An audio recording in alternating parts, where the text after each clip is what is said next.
Agent লোক নিয়ে আসে, এরপরে দিই একটা কোম্পানি যদিও কাজ দেয় একটা কোম্পানিতে দেয়, কোম্পানির থেকে 100 টাকা করে হাজিরা নিতেছে, 8 ঘন্টা ডিউটি করাইয়া আর 100 টাকা করে এজেন্ট নিতেছে, আমাকে দিতেছে কত 50 টাকা।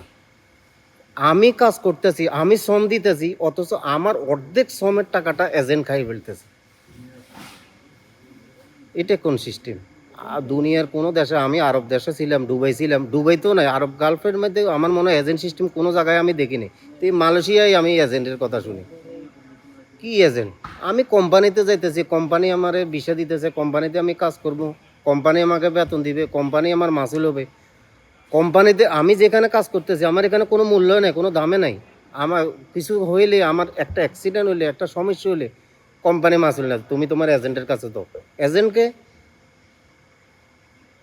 এজেন্ট হয়তো এখানে কোনো একজন মালয়েশিয়ান রে এজেন্ট বানাইয়া বাংলাদেশ দালালেরা এর মাধ্যমে লোক নিয়ে আসে, এখানে বিষাটা লাগাই দেওয়া পর্যন্ত এজেন্টের দায়িত্ব। এরপরে আমি মরে গেলাম, বাঁচি গেছি, আমি মরে গেলাম, বেতন পাইতেছি, আমি অসুস্থ হয়েছি, আমার সমস্যা, আমার খাওয়া নাই, রুম থাকার জায়গা নাই, এজেন্ট এগুলো জানে না।